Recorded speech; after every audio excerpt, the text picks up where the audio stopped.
I'm Dr. Renee Carr, and please introduce yourself in the chat or on social media.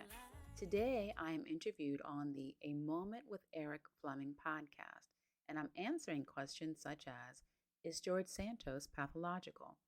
Are Caucasian politicians different from African American politicians? And can an introvert be a successful politician? So, listen in as I answer these questions and more with Mr. Erik Flemming. Now, a little bit about Erik is that he is the former director of policy for the ACLU in Mississippi. He's also a former member of the Mississippi House of Representatives and a two-time STEM nominee for the United States Senate. So listen in, and for this to not be a one sided or a one time conversation, please remember to also give your thoughts or questions in the comment section below. So here we go. All right. Dr. Renee Carr. How you doing, Doc? I'm fine. How are you doing? I'm doing good. Glad I was able to catch you. Yes. And we're able to kick off this new year. Uh, Yes. Okay. so explain to the audience your application of political psychology. So, everything that happens in our society is based off of human interactions and human perceptions of those interactions. And so, what I do is I apply psychology, which is the understanding of how humans think, how they feel, how they act, either individually or as groups, and applying that to social issues. And it could also go for political campaigns for the messaging, but mainly on a bigger platform to just address social issues. And that could be understanding how does human traffic happening. We're talking about COVID. How can you increase the use of people wearing masks without using the psychology of fear, but more of motivation? Or how can you understand that you're trying to have a bipartisan issue passed, but there's so many personality issues that are with ego and everything else and political power? How does that political power or those individual personalities, how do those factors psychologically impede progress, either at the party level or at the state level? So do you primarily work with local legislators? When I say local, I mean state, or do you have congressional clients? Yes, for both. Okay. And also like more, and also like national agencies as well. Yeah, because I'm interested about the congressional clients. I don't want you to reveal Hmm. names, but Right. um, considering the dynamics that happen, Hmm. I would pray that every member would have somebody like you at their disposal. Be, You would think. I mean, because I mean we're in a really tough situation right now, Yeah. as far as uh, an immediate crisis is happening with the immigrants from Venezuela, especially those that are seeking asylum, Right. and it's not good for governors of states, especially the governor of Texas, to be shipping these people off wherever, and Right. especially Right. this time of year. Uh, Yeah. so, but there's no there doesn't seem to be any light at the end of the tunnel for uh, our congressional leaders to come to a resolution to deal with immigration. And so, just real quickly, how would you had a client, they say, "Hey, I need some help with this particular issue." How do you Hmm. guide them through that process to reach that what you call bipartisan agreement? Right. So I would work with the governor and working as far as the immigration issues or how it may affect them economically and also on their social resources. So I would address it, but I would first address the humanity of that, the governor or congressional member, because what really happens is that people often forget that everyone is pretty much an immigrant, and it's more of a selfish approach, and it's a selfish approach related to your political power or your fear of loss of power or your lack of concern for humanity, and then it's basic selfishness. So I would want to address what are the underlying reasons for your resistance, because it may not just be as simple as, oh, well, my party doesn't support immigration, so therefore I don't. But there's a reason for it. And I can give the greatest solution in the world, but if you have a fear of being rejected from your political party, because that's tied to your personal economic welfare, then nothing, the best solution externally won't really matter because your individual needs of fear and belonging to your political group and being accepted by your party will far outweigh it. So I address or I identify, well, what are the reasons for wanting this particular outcome or for not wanting another outcome? And then once I understand what their individual psychological influences are, then I would help create a strategy that's also beneficial for them, for their career, and then for the individuals who are involved, such as the immigrants and even the social systems or the departmental agencies in that state that are gonna have the pressure from that. Yeah, and that's pretty comprehensive, and that's something that Hmm. is totally needed.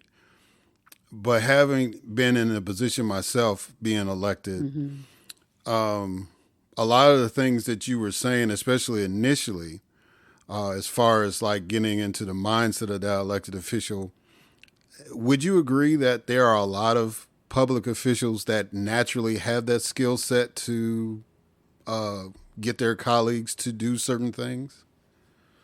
Well, every profession attracts a personality, a specific personality. You can even look, an easy example is looking at the military. Whoever is attracted to the Marines will not also be attracted to the Air Force. And so if you are attracted to dentistry, you're not going to want to be in politics. And so when you're in politics, you are already somewhat a person who is more of an introvert than an extrovert. I mean, more of an extrovert than an introvert. And you also have some political and social savvy, not necessarily manipulation, but you know how to work the crowd. And so you may have good social skills. But what I find is that a lot of people may have a good intention to go into politics to help change their state or change the world, but they lack the actual understanding of how human variables will impede their progress, even within themselves. So no, I don't think everyone has that, and that's one reason why I'm grateful that I am able to be a resource because many people don't, but they assume that because they are so socially connection rich or they have such high social skills or they can manipulate that they believe that those will take them far, but it really doesn't. And so that's usually when they may only seek me out because it's all hit the fan and now it's a crisis they can't get out of, that their slick words or their connections can't get them out of. So then we need a real solution, not just a superficial one. Right, and I apologize if I made it seem like all people that get elected. No, I meant there are some that have that skill set, but Hmm. not everybody. But Yeah, that's right. yeah. So let me ask you this question: Is what is Mhm. the psychological makeup of an African American politician as opposed to a white politician, or is there really a difference? Since we're talking about people that run for office. Well, there are differences because not every African American person is the same. And also that you may have someone who is a Democrat or a Republican. So they would have different beliefs for that would impact one which party they would choose and then how they were a character or a role within that party. So I wouldn't say that there's one standard of black people in politics do this and black people in politics do that. Now, what I can say is unfortunately when it comes to my services, I find that more black politicians are resistant to my services than their white male counterparts. And I think it's because what I find, even with my corporate clients, a lot of black people prefer, a lot of successful black people, especially in politics and especially at the local level, they prefer to be big fish in small ponds. And so, as long as they can walk into the room or go into the reception or go visit a church or be known in their state or in their district, they seem to be very satisfied and very comfortable with that level of notoriety and with that level of external success. and they're okay with that. Whereas their white male counterparts are really trying to conquer the world. Or they can say, okay, well, you know what? Mindset is involved with that. And I recognize my limitations. So I'm going to get Dr. Carr. Now, as a psychologist, there are variables such as white males not seeing me as a black female as a threat. So that's one reason why, one, they're open to, their own aspiration needs and me being a solution for that. But I'm also not their peer with whom I would be a political or professional threat. And so that's the only trend that I've actually seen when it comes to black politicians. Hmm. Well, that's interesting. I mean, I when I was in elected office, I was in Mississippi, and so Hmm. in Mississippi, if you're an elected official, especially at any level within the state, if you're in the legislature or a statewide official, people in Mississippi give you a whole lot of deference and respect. Now, there's some familiarity with that because they like to Hmm. call you by your first name rather than your title, Hmm. but they give you a lot of respect. Hmm. I mean, I could go, I represented primarily Jackson, Mississippi, but if I went to the Delta or went to the Gulf Coast to speak, it was, I got the red carpet treatment. You know, and I've Hmm. been in some other states. I grew up in Illinois. I'm living in Georgia now. They don't do that in those Hmm. states. They don't. Okay, so you're a legislator, great, and we were glad that you showed up Hmm. for our event. But in Mississippi, they hold it, and especially in African American, Hmm. they hold those officials in high regard. So I can see where people can get that kind of mentality, that big fish in a small pond. I always use the Hmm. analogy, the one-eyed man in the land of the blind. Especially Yeah. especially when it comes to your colleagues within the legislature, and I guess I'll kind of address that in some of the later questions. But Okay. um, what has to be the proper mindset of an elected official that wants to make a significant impact for their constituents? Being able to accept that they do not know everything. And although they have been successful and are more of an alpha type personality, recognizing that they don't have all of the answers and just being open to that. Can you be an alpha type personality and be an introvert? Yes, because an introvert doesn't mean that you are shy. It just means that you have high cortical arousal levels so that you're already naturally stimulated. And so you don't need a whole bunch of external stimulation, bungee jumping and going to big events. You can just be okay with your small people or your small crowd. For example, Barbara Streisand is a high introvert, but she can still go speak in crowds, but you won't see her every weekend, at the bar or something. Right. Okay. Because my dad always uh, marveled at the fact that me being an introverted person, that I even Hmm. would get into politics, and so that always just tickled him that I was not only got Yeah. in but was somewhat successful at it. So that's a Well, good. you're That's it. also more likely to listen to people because you don't have time to be around a whole bunch of people just trying to kiss up or to just be around the fame and the spotlight of being a politician. You, as an introvert, are more likely to want to listen so I can get the meat of it and then go solve the problem. And then your solutions and your success with those solutions then get you more ingrained and more loyalty. And that's what is probably the foundation. Obviously, you do have a great track record as well, but that also could make the introversion not much of a negative, but more of a positive because you don't need a lot of the rah rah and puffing up. You want to focus on the meat and the bones, and then you go fix it. Wow, I should have had you about 20 years ago. Anyway, around.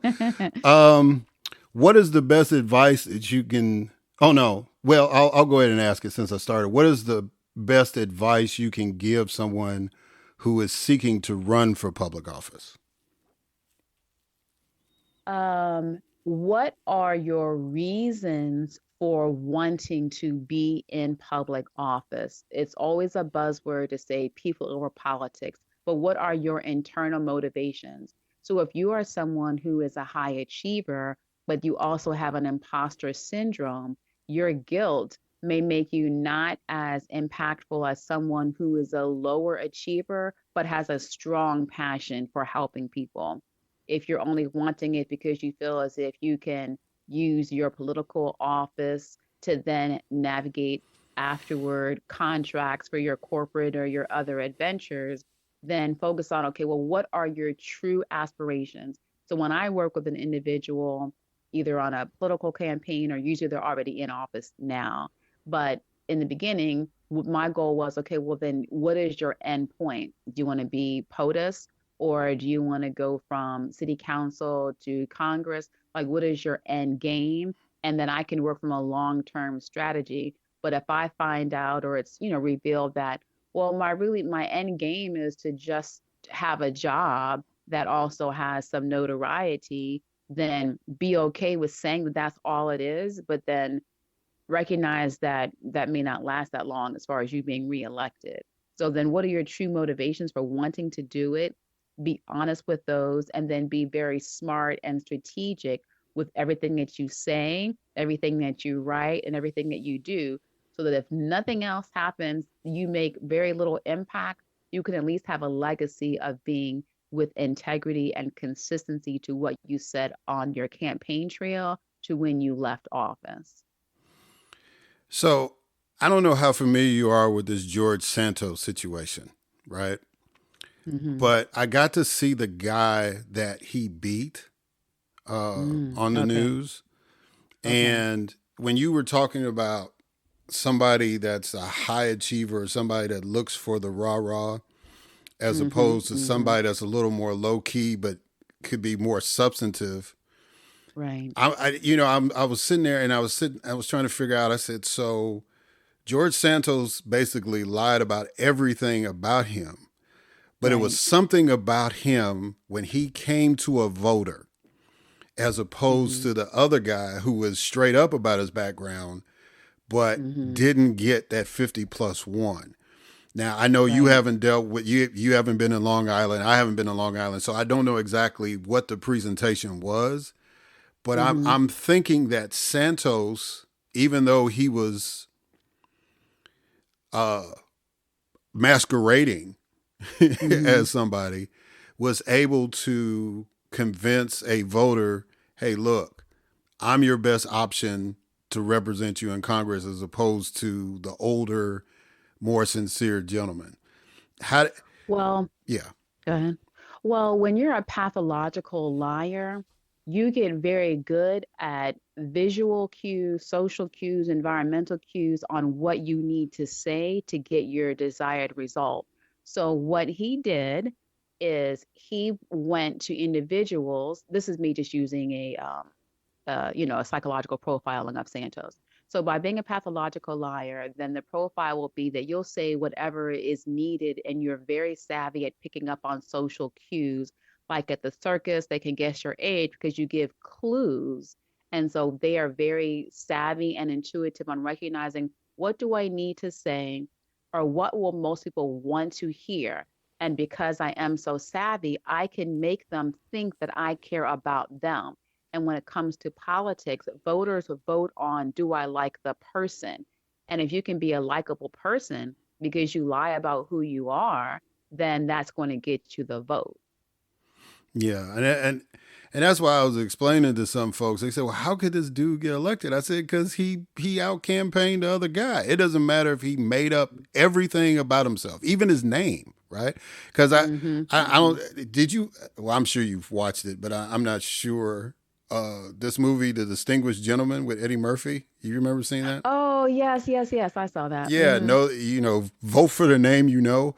And that's all I kept thinking Mm-hmm. about when this Santos thing came up. It was just like vote for Mm-hmm. the name you know, vote for the name you're comfortable with, as opposed to, Right. anything really substantive about it. So Exactly. yeah, and I told people there's nothing you can do now. And the one thing he is telling the truth about is in a few days he's going to be sworn in as a member of Congress, so he can say he did do that.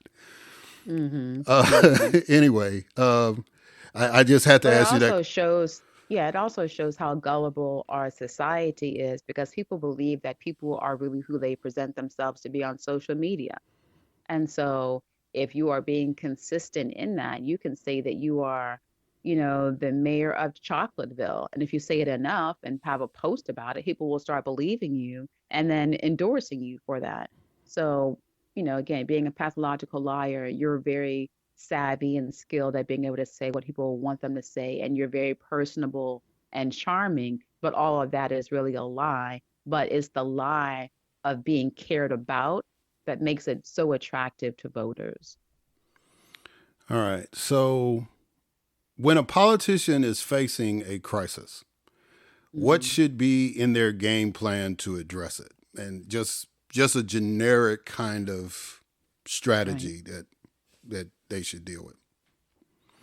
When they're facing a crisis, one, they should not be the spokesperson for that crisis because they may say the wrong thing and that soundbite will be remembered. But before they say anything, first identify what really is the truth. Okay. So I I was violated trying to that. keep it short for you. Yeah, but I violated that one. Hmm. I've any kind of controversy I've had to deal with. And Hmm. being a state legislator, I didn't have like staff, right? So Yeah. I had to be the one to address the media with it, and I guess I was fortunate I didn't say anything, Hmm. further damaging. Egregious. But yeah, Yeah. but that's interesting. That's the first thing is get somebody else to talk for you. So y'all Yeah, at guys least in the listening, beginning. Yeah, in the beginning, because in the beginning, you may have to have an immediate response, but you don't want to be the person who is the target of that crisis or the face of that target for that crisis if you don't have all the information. So if a spokesperson speaks out of turn, that's so much more forgivable than the actual CEO who is being named as part of the crisis. Because once you say it, and then you end up finding out new information, like then it's like, oh, well, now he's a liar or she's not speaking the truth. We can't trust them. But a spokesperson, oh, okay, they got the wrong information. That's a whole lot easier. I would also advise people, and I work with teams that obviously have these high profile lawyers, but whenever you come out and it's your lawyer representing you, politicians don't understand that the public will see a lawyer as a sense of personal defense. So you are protecting yourself from whatever it is that you have done wrong that you now had to go and get an attorney. So if you have someone who is not an attorney as your spokesperson, you are more likely to later be able to maintain your voter loyalty because you didn't come out with the defense of an attorney from the beginning. that makes sense because the natural reaction is, oh, they must have done something wrong because they Hmm. lawyered up, right? Right, that's right. They lawyered up. Hmm. Um, is your advice best for negotiating through the legislative process or for devising a comprehensive strategy to advance public policy? I would say more of devising a strategy that may involve resolving bipartisan roadblocks, but more of actually resolving the issues, Yeah, policy and otherwise. yeah, because I think you kind of answered it in an earlier question because you were talking about how certain things not only impact your colleagues or yourself but your constituents and the people Hmm. that you're trying to deal with when we were talking about the immigrant situation. So, Right. um, but I guess psychology would work in negotiating, right? Oh, definitely. Negotiation is all about psychology. Even being able to think that you have a win-win, you have to have the psychology of I was not taken advantage of. I was not vulnerable. All of those are emotional experiences, and it's your emotions that are influenced by your interpretation of that experience and that interaction. So you have to be only able to identify what is a win-win if the person feels that they have not been taken advantage of and that they have actually had an advantage over the other person. And those are all psychological variables. So whether you're doing a hostage negotiation or a corporate negotiation, you only negotiate based off of the psychology of wants and needs. So let me ask you this question: If it's just a blanket question, is Hmm. Do you think conflict is good? I think conflict is honest because conflict states that we don't agree. It can be healthy and good as far as outcomes if you're willing to acknowledge that we are different, but how can we come to a solution? But if your conflict is just the conflict for the sake of conflict, then that would be maladaptive, non productive, and then that would not be good. That's just, we're just arguing for the sake of arguing.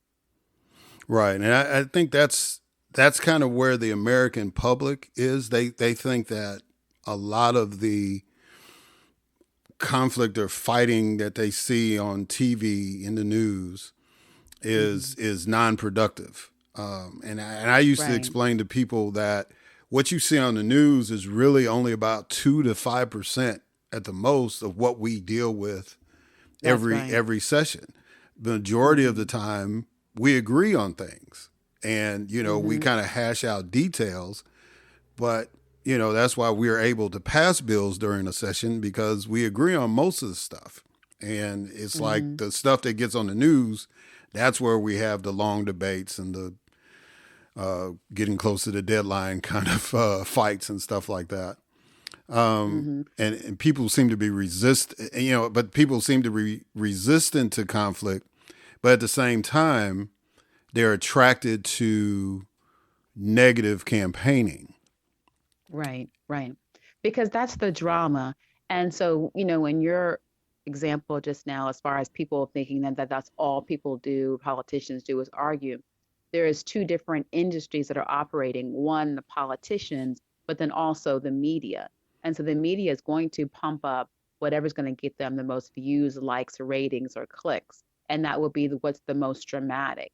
And so that's two different forces that are operating on the human desire to like watch this plane crash or to have a distraction that they can see and be attached to that will help them not have to deal with their own life experiences and life stressors. And it's a way to even make them feel more alive and even a part of the political process by joining in of this argument or believing whatever the arguments are. Right. And I just, people always say that they don't like negative campaigning, but it's an Mm-hmm. effective tool, and that's why people still use it. So, Mm-hmm. I yeah, like you used the analogy about the train wreck or the plane crash. It's like Mm-hmm. people are drawn to. They don't like to see. They don't like it that it happened, but if they're in vicinity to see it, they're gonna stop and watch it. That's right. Um, Mm-hmm. That's right. so let me give one more question in. Okay. Do you have clients evaluate themselves as far as strengths and weaknesses before you advise them? Or do you evaluate and strategize in real time? I do all of the advising because most of my clients are already high profile and successful. So they're not going to really acknowledge too many weaknesses to someone like me on day one or month one. So I would do my initial assessment working with them. I'm pretty good at picking up things quickly and seeing their track record. And then it would evolve because then what always happens is then they see that, okay, I really can trust her. And then I get more information. And that information will then feed how we continue to work together or our long term strategy. Now, I do have to ask them for an upfront, what are the skeletons? What do I need to look out for? Because like with Santos, I want to know if you really were naked on a chandelier in 1988, let's just know what that is so that when we're talking, you can't talk about your platform in 2024 being against alcohol because that would not be with integrity. It wouldn't be brand consistent. It wouldn't be message consistent. So let's just know what all the things are, where all the bones are hidden, so we can have a platform that is always consistent. So, like I was saying earlier, so no matter what happens, if the bottom falls out, you can have a legacy that you were always consistent in your messaging. And that will build more trust than you saying that you're the saint. And then we find out you were like selling drugs to, 5-year olds. Right, and that sounds kind of like what Herschel Walker ran into with the abortion issue. I Yes, yeah. yeah, And a plethora of other issues as exactly. well But with I that. didn't want to. I mean, the man lost, so I'm not going to pile on him. But I'm just saying that that's a classic Yeah. example that Hmm. you're saying you have this one position, but your past dictates, and his staff knew that, and that, That's I'm right. one of those people that just believe that the staff is supposed to be your protector, not your yes men or women. They're supposed to be the ones to say you can't say that or you need to highlight this, rather than just let them freestyle. And I think his campaign staff did a disservice to him, to be honest. Well, also, you have to think about it wasn't really Herschel who was in charge of this whole machine. There was a lot of other forces that were really okay with having this person being a you want a black man in office? Okay, we'll give you a black man in office. So he was more of a tool for a greater mission and objective. And so it really didn't matter how inconsistent his words were with his past, how he presented himself through his speaking. So it didn't really matter because he was more so a tool to just give the public a quote black man so they can go against Warnock. Yeah, but there was another black man in the Republican Party that was, you know, way more Yeah, qualified than way Herschel more. Walker, Right. but Oh, definitely. he didn't have the blessing, right? Right. And That's right. so he got pushed to the side. But anyway, like I said, that's we've crossed that road. A We've whole survived it. cross can of worms. Well, I hope you enjoyed this episode of my behind the scenes look or listen with the Erik Flemming podcast. And although that ends our time for today, please remember, as always, to continue this conversation and to do so using science and love. And if you